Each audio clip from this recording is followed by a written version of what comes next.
In the quiet suburban neighborhood of Willow Creek Estates, life seemed picture-perfect. The streets were lined with neatly trimmed lawns, colorful flower beds, and shiny mailboxes that looked like they belonged in a home decor magazine. But beneath this polished exterior lay a web of rules, regulations, and one particularly overzealous resident who made sure no one stepped out of line. Jake Thompson had lived in Willow Creek for 2 years. He wasn't your typical neighbor.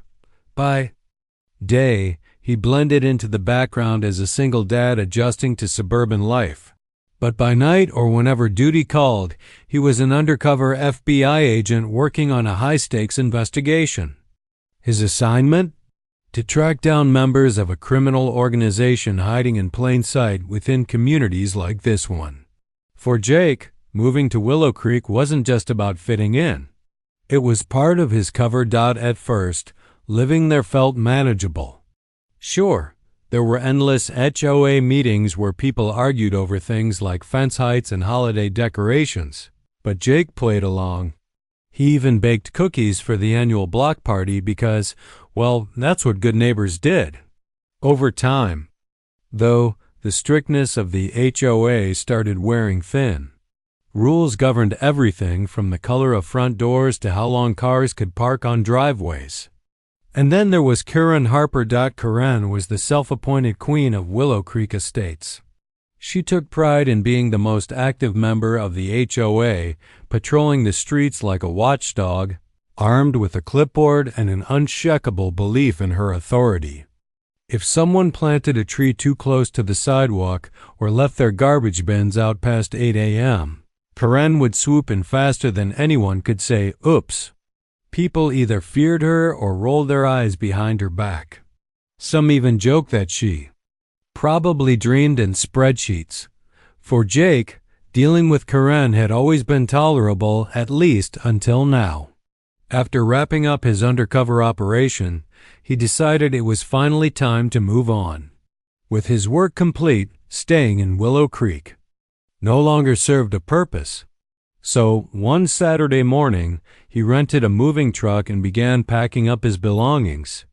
What he didn't expect was the storm waiting for him outside his front door. As Jake carried a box labeled kitchen stuff to the truck, he noticed Karen marching toward him.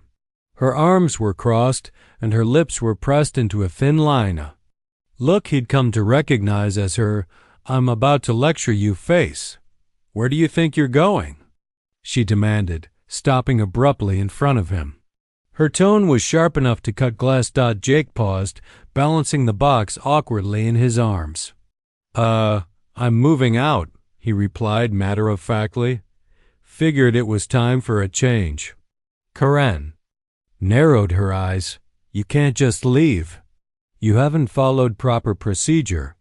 There's paperwork, inspections, approvals, you know the drill." Jake sighed, shifting the weight of the box. "Actually, I submitted all the required forms weeks ago. Everything squared away." But Karen wasn't convinced. "That's not what I heard," she shot back, tapping her foot impatiently. "And until I see those documents myself, you're not taking another step toward that truck." Her stubbornness was starting to grate on Jake's nerves. He dealt with criminals, informants, and dangerous situations during his career, yet here he was, arguing with someone over whether or not he could pack his own dishes. It was almost comical if it weren't so frustrating. "Look," Jake said, trying to keep his voice calm, "I've done everything by the book. You don't need to babysit me while I load my stuff." Karen's expression hardened. "Oh, I'm not leaving until we sort this out. And if you try to ignore me, I'll call the police." Jake blinked, momentarily caught off guard. Call the police? Over moving out? The thought was absurd, but Karen didn't seem to be bluffing. Her jaw was set, and her hand hovered near her phone like she was ready to dial at any second. He considered explaining that involving law enforcement would only waste everyone's time, but something told him Karen wouldn't listen. Instead, he focused on keeping his cool. Arguing with her would only escalate things, and Jake had already wasted enough energy on this charade. Still, he couldn't shake the irony of the situation. Here he was, a trained federal agent, being threatened by someone whose biggest concern was whether his mailbox matched the approved shade of beige dot. As Karen continued to rant about protocol and responsibility, Jake glanced at the moving truck and wondered how much longer this standoff would last. Little did he know, things were about to get a whole lot more complicated and a lot less predictable. True to her word, Karen whipped out her phone and dialed 911 before Jake could even finish stacking another box in the moving truck. He watched her with a mix of disbelief and annoyance as she paced back and forth, gesturing wildly while talking to the dispatcher. Her voice carried across the street, loud enough for neighbors to peek through their curtains. Some looked amused, others concerned, but none dared to intervene. After all, crossing Karen Harper was like poking a hornet's nest risky business. Within minutes, 2 police cruisers pulled up to the curb, their flashing lights casting an eerie glow over the otherwise peaceful neighborhood. Officer Martinez stepped out first, adjusting his hat as he surveyed the scene. His partner, a younger officer with a clipboard in hand, followed close behind. Both looked confused, glancing between Jake, who stood near the moving truck, and Karen, who now had her arms crossed like she'd just caught someone red-handed. "What's going on here?" Officer Martinez asked, his tone calm but firm. He nodded toward Karen. "Ma'am, you called us?" Karen didn't waste a second. She launched into an impassioned rant, pointing at Jake like he was some kind of fugitive. "This man is breaking the rules. He's trying to leave without following proper HOA procedures. No inspection, no approval, he's just packing up and leaving like it's no big deal." Officer Martinez blinked, clearly struggling to process what he was hearing. "Wait, so we're dealing with a moving violation?" Karen threw up her hands in exasperation. "It's not just a moving violation. This is serious. He could be damaging property or leaving hazardous materials behind. We need to inspect his house immediately." Jake couldn't help but chuckle under his breath. Hazardous materials? Really? The only thing remotely dangerous in his house was the half-empty bottle of hot sauce sitting in the fridge. But Karen wasn't backing down. She was doubling down, her face flushed with indignation as she rambled on about bylaws and community standards. "Officer." Martinez exchanged a glance with his partner, who raised an eyebrow but said nothing. It was clear they weren't exactly sure how to handle this situation. On one hand, Karen was technically correct. There were rules in place for residents moving out. On the other hand, calling the cops over a paperwork issue seemed excessive, to say the least. Jake decided it was time to step in before things spiraled further out of control. He walked over to the officers, keeping his movements slow and deliberate. "Officers," he began, his voice calm and steady, "I understand Mrs. Harper's concerns, but I assure you, everything is in order. I've already submitted all the necessary documents to the HOA weeks ago." Karen cut him off, practically shouting, "That's not true. I haven't seen any paperwork, and until I do, he's not going anywhere." Jake sighed, pinching the bridge of his nose. He'd been patient up to this point, but Karen's theatrics were starting to wear thin. More importantly, he knew this little charade couldn't go on much longer. With 2 police officers standing there and neighbors watching from their windows, the last thing he needed was for this to turn into a spectacle. Reaching into his pocket, Jake pulled out his wallet. For a brief moment, Karen's eyes widened, thinking he might pull out some kind of document to prove his point. Instead, he flipped open the wallet to reveal something far more surprising. His FBI badge. "Actually," Jake said, holding up the badge for both officers to see, "there won't be any inspection needed." And if anyone wants to press charges over improperly packed boxes or unapproved paint colors, they'll have bigger problems to worry about. The effect was immediate. Officer Martinez froze, his mouth slightly open as he stared at the badge. His younger partner nearly dropped the clipboard in shock. As for Karen, her face went pale, her jaw slackening as realization dawned.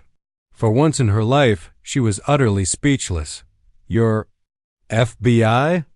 Officer Martinez stammered, recovering just enough to form words. "Why didn't you say something earlier?" Jake shrugged, tucking the badge back into his pocket. "Because it didn't seem relevant. I'm just trying to move out of my house. Apparently, that's a federal offense around here."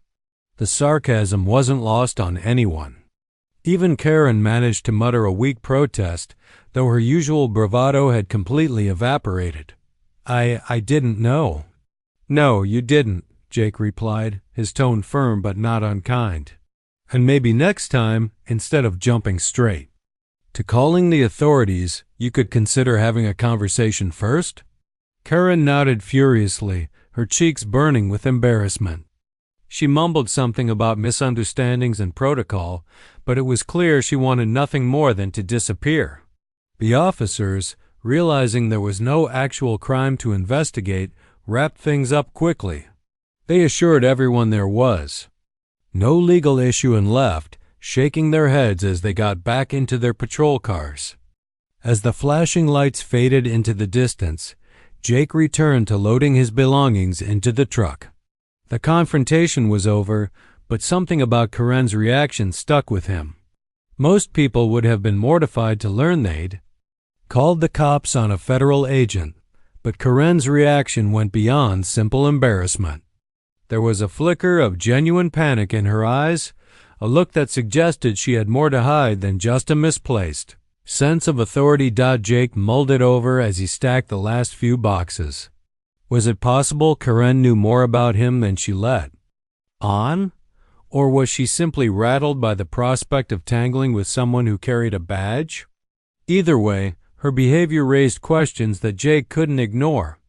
Later that evening, after finishing up with the movers, Jake sat at his kitchen table with a cup of coffee. He opened his laptop and started digging. Using his access to law enforcement databases, he ran a quick background check on Karen Harper. What he found stopped him cold. Over the past 6 months, Karen had received multiple wire transfers totaling over $500,000, all from offshore accounts linked to countries known for financial secrecy. Suspicious activity for someone whose husband worked a modest office job. Jake leaned back in his chair, his mind racing. Money laundering, embezzlement, whatever it wasn't normal. And given Karen's obsession with controlling the neighborhood, Jake couldn't shake the feeling that her fixation on rules and regulations might be hiding something far darker. As the clock ticked past midnight, Jake made a decision. Moving out wasn't going to happen just yet. Not until he figured out exactly what Karen Harper was up to and whether Willow Creek Estates was more than just a sleepy suburban neighborhood. Jake couldn't shake the feeling that something was off about Karen Harper. The discovery of those suspicious wire transfers gnawed at him, like a loose thread begging to be pulled.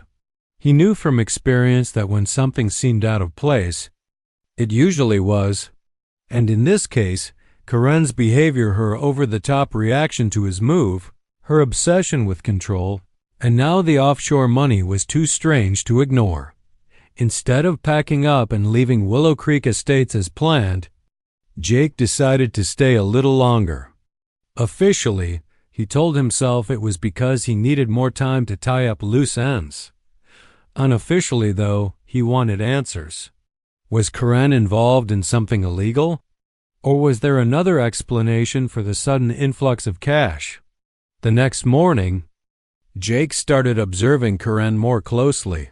He didn't want to raise suspicion, so he kept things casual.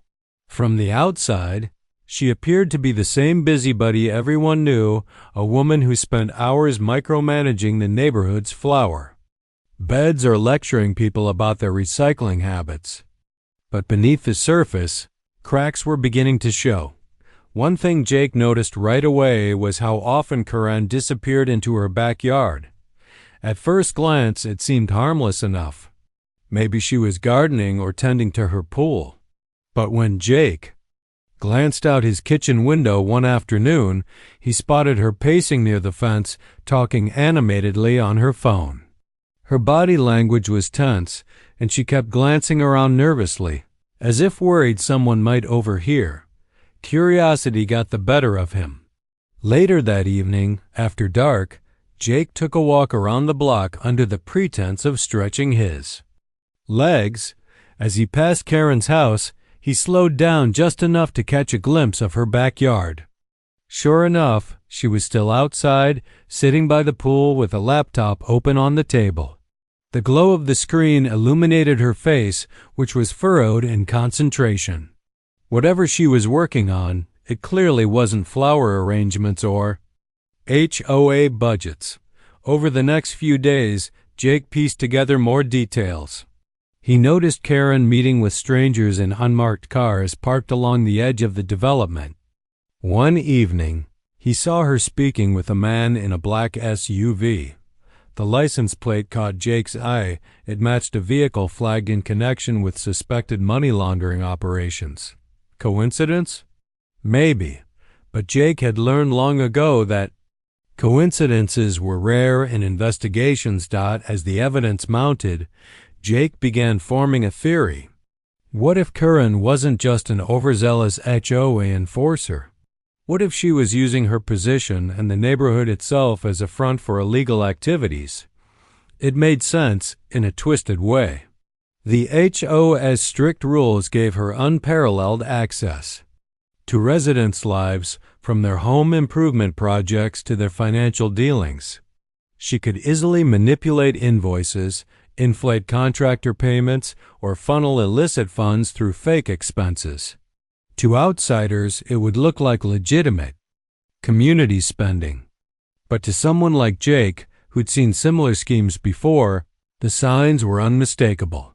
Determined to dig deeper, Jake approached Karen one afternoon while she was inspecting a neighbor's freshly painted fence. "Hey," he said casually, leaning against the gate. "Got a minute?" Karen looked up, startled. Her usual confidence faltered slightly, replaced by a flicker of unease. "What do you want?" she asked, her tone sharper than usual. "I just wanted to clear the air," Jake replied, keeping his voice friendly. "About the other day. I know you were trying to do your job, and I appreciate that. But calling the cops? That felt a little extreme, don't you think?" Karen hesitated, fiddling with the clipboard in her hands. I didn't know who you really were," she stammered. "If I'd known you were, well, FBI." "It's okay," Jake interrupted smoothly. "No harm done. But listen, I've been thinking. You seem really passionate about this neighborhood. Like almost obsessed. Where does all that energy come from?" For a split second, Karen's mask slipped. A shadow of panic crossed her face, but she quickly recovered. "It's my responsibility," she said stiffly. "Someone has to keep things in order." "Sure," Jake agreed, nodding thoughtfully. "But doesn't it ever feel overwhelming? Managing all these rules, dealing with contractors, handling finances." He let the last word hang in the air, watching for her reaction. Karen's jaw tightened. "I manage just fine," she snapped. "And if you're implying anything improper, you're mistaken." Jake held up his hands in mock surrender. "Hey, no judgment here. Just curious, that's all." Her glare softened slightly, but Jake could tell he'd struck a nerve. Karen hurriedly excused herself, muttering something about an upcoming HOA meeting, and practically fled the scene. Watching her go, Jake felt a surge of satisfaction. He hadn't uncovered anything concrete yet, but he'd rattled her, and that was a start. That night, Jake sat at his computer again, reviewing what he'd gathered so far. The wire transfers, the secretive meetings, the nervous behavior. All pointed to one conclusion: Karen Harper was hiding something big. And whatever it was, it went beyond her role as HOA president. He reached out to a trusted colleague within the FBI, sharing his findings and requesting additional resources. By morning, Jake had permission to launch a preliminary investigation into Karen's activities. With backup on the way, he felt a renewed sense of purpose. This sleepy suburb was about to become the stage for something much larger than anyone anticipated, including Karen herself. Over the next few days, Jake continued to gather intel. He documented Karen's interactions, tracked her movements, and even reviewed public records related to recent HOA expenditures. Every new piece of information added weight to his suspicions. One invoice stood out in particular: a $20,000 payment to a landscaping company that, upon closer inspection, didn't exist. Another document revealed a series of consulting fees paid to individuals with no discernible connection to Willow Creek Estates. By the end of the week, Jake had assembled a compelling case. Karen wasn't just bending the rules, she was breaking them, using her authority to launder money and cover her tracks. It was a clever scheme, but not clever enough to escape the scrutiny of someone trained to spot deception. Jake knew it was only a matter of time before he could bring Karen to justice. But he also knew he had to tread carefully. Confronting her directly could spook her, causing her to destroy evidence or flee. Instead, he bided his time, waiting for the perfect moment to strike. As he watched Karen patrol the neighborhood one final time, clipboard in hand and sunglasses perched on her nose, Jake allowed himself a small smile. For years, she'd ruled Willow Creek Estates with an iron fist, convinced she was untouchable. Little did she know, her reign was about to come crashing down, and Jake would be the one to pull the trigger. Jake knew the stakes were high. Unraveling Karen's operation wasn't just about catching a rule-obsessed HOA president. It was about exposing a criminal network that had been hiding in plain sight. But bringing her down wouldn't be easy. She'd spent years building her reputation as the queen of Willow Creek Estates, and dismantling her web of deceit required precision, patience, and proof. Jake couldn't afford any mistakes. The first step was gathering more concrete evidence. While his initial findings painted a suspicious picture, they weren't enough to secure a warrant or justify an arrest. He needed hard proof documents, transactions, witnesses that would connect Karen directly to illegal activities. So Jake doubled down on his investigation, blending into the neighborhood while keeping a close eye on her every move. One thing he noticed almost immediately was how often Karen met with strangers in secluded areas. Whether it was late night, conversations by her pool, or hushed exchanges in parking lots, she always seemed to be conducting business away from prying eyes. Jake started documenting these encounters, snapping discreet photos and jotting down notes whenever possible. One evening, he spotted her meeting with the same man in the black SUV, the one linked to money laundering operations. This time, though, Jake got closer. Under the cover of darkness, Jake positioned himself near a row of bushes across the street from Karen's house.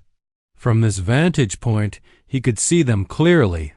Karen standing rigidly, clutching a folder, while the man leaned casually against the car, scrolling through papers. Their body language suggested tension. Karen kept glancing around nervously, while the man gestured emphatically, as if giving instructions. Jake pulled out his phone and zoomed in, capturing several photos. Though he couldn't hear what they were saying, the images alone were damning. The man's face was partially visible, and Jake recognized him. Instantly, he matched the description of someone wanted for questioning in connection with organized crime. It was a breakthrough moment, confirming Jake's suspicions that Karen wasn't operating alone. Over the next few days, Jake dug deeper into the financial records he'd uncovered. With help from his FBI contacts, he traced the offshore wire. Transfers back to shell companies registered in countries known for lax banking regulations. These companies didn't conduct legitimate business, they existed solely to launder money.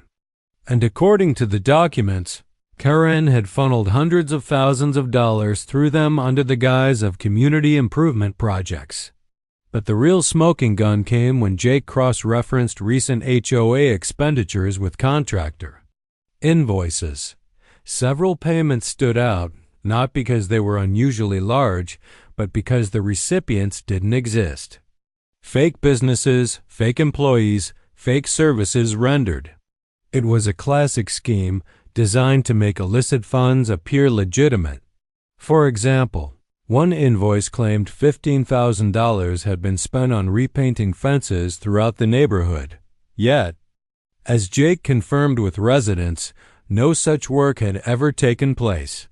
Armed with this information, Jake decided it was time to confront Karen again, but this time not as a neighbor. He arranged a casual meeting at the local coffee shop, pretending to run into her by chance. When he spotted her sipping a latte at a corner table, he walked over with a friendly smile. "Mind if I join you?" he asked, pulling out a chair before. She could object. Karen looked up, startled.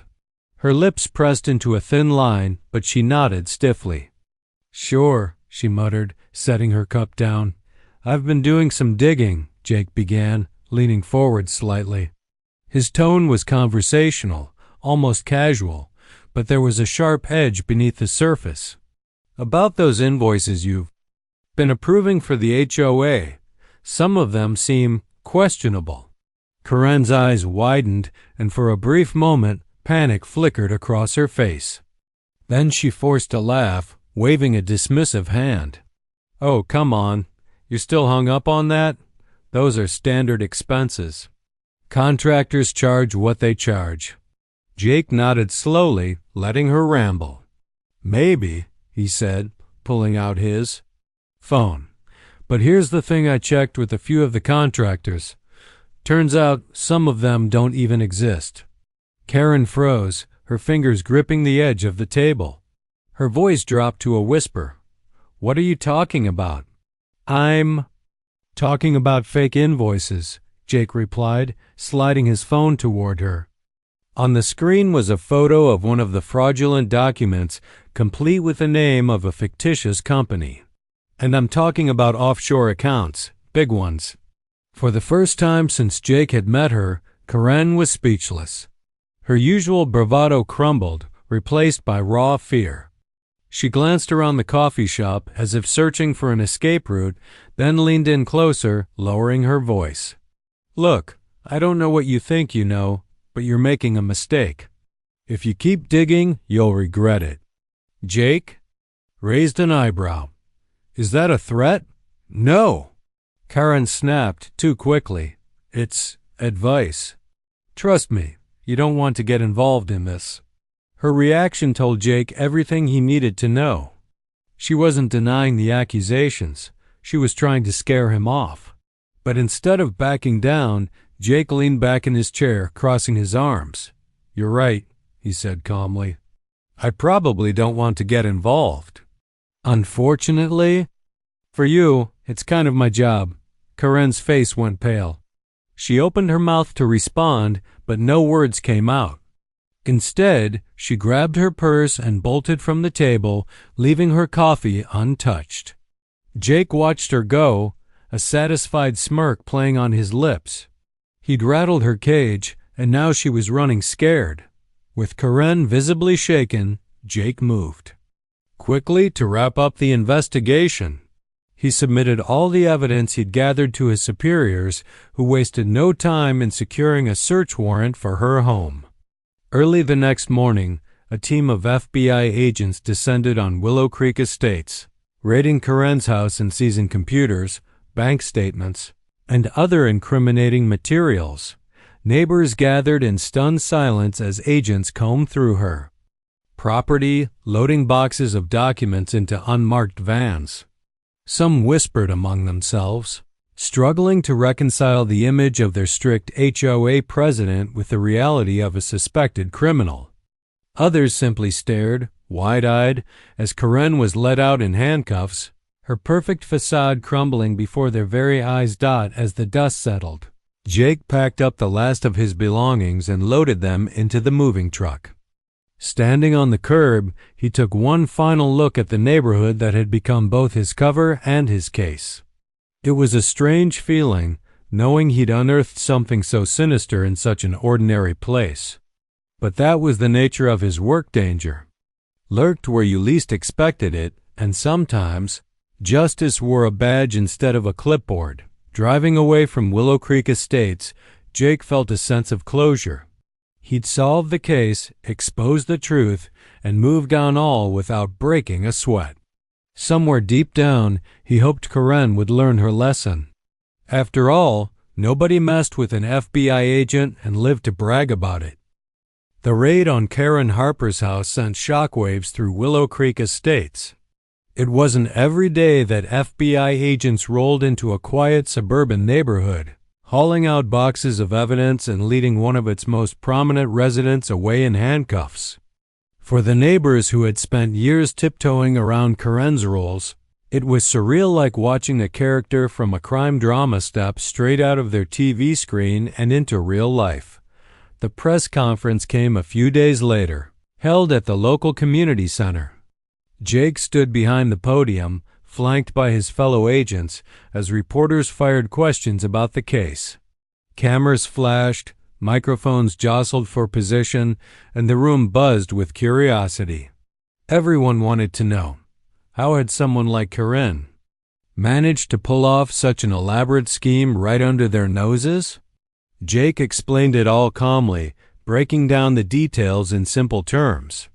He described how Karen had exploited her role as HOA president to launder money, using fake invoices and shell companies to funnel illicit funds through the neighborhood's accounts. The money, he revealed, was tied to a larger criminal organization, one that specialized in financial crimes and operated across multiple states. Karen hadn't just been micromanaging flower beds. She'd been running a front for organized crime. As Jake spoke, the crowd listened in stunned silence. Some nodded knowingly, while others exchanged horrified glances. One elderly woman raised her hand timidly during the Q&A session. "So, does this mean we don't have to follow those ridiculous fence height rules anymore?" The question drew nervous laughter, but it also highlighted something important. Karen's downfall had brought relief to many. Her iron grip on the neighborhood had finally loosened, leaving residents free to breathe and maybe even paint their front doors whatever color they liked. After the press conference, Jake returned to his temporary apartment downtown. The move was officially complete now, though he couldn't help but feel a twinge of nostalgia. Willow Creek Estates had been more than just a cover, it had become a chapter in his life filled with quirky neighbors, endless HOA meetings, and one unforgettable villain. As he packed up the last of his things, he reflected on the lessons he'd learned, not just about crime, but about people. Karen, for all her flaws, was a product of her environment. She thrived in a place where rules reigned supreme, where appearances mattered more than substance. In another world, she might have been harmless, a perfectionist who took pride in keeping her neighborhood tidy. But in this one, she'd let greed and ambition cloud her judgment, turning her into someone willing to break laws for personal gain. Jake thought about what would happen next. Karen was facing serious charges, money laundering, fraud, conspiracy, and there was no way out for her. Her husband, blindsided by the whole ordeal, had already filed for divorce. The once imposing figure of Willow Creek Estates was now just another cautionary tale, a reminder that power unchecked could corrupt even the smallest corners of society. For Jake, the experience reinforced why he loved his job. Every case was different, every story unique. Whether it was chasing drug cartels or exposing suburban scams, the work always boiled down to the same thing: protecting people. And while Willow Creek might not seem like the kind of place that needed protection, Jake knew better. Danger didn't discriminate. It could hide anywhere, behind any mask. A week later, Jake sat at a diner in the city, sipping coffee and flipping through the morning paper. A headline caught his eye: ***, suburban scandal. HOA president arrested in major money laundering scheme. *** below is a photo of Karen being led to a police car, her head bowed in shame. Jake chuckled softly, shaking his head. If nothing else, the story would make for great gossip at the next block party. His phone buzzed on the table, interrupting his thoughts. It was a text from his supervisor: ***good work on the Willow Creek case. New assignment waiting. ***. Jake smiled, slipping the phone back into his pocket. There was never a dull moment in his line of work. As he finished his coffee and paid the bill, Jake felt a renewed sense of purpose. Willow Creek Estates was in the rearview mirror now, but somewhere else, another mystery waited to be solved. Another neighborhood, another villain, another chance to make a difference. Driving away from the diner, Jake glanced at the rearview mirror one last time, half expecting to see Karen's disapproving glare staring back at him. But the road behind him was empty, just as it should be. He turned up the radio, tapped the steering wheel to the beat, and hit the gas. Life on the job was unpredictable, chaotic, and sometimes downright absurd, but it was never boring. And that was exactly how Jake liked it.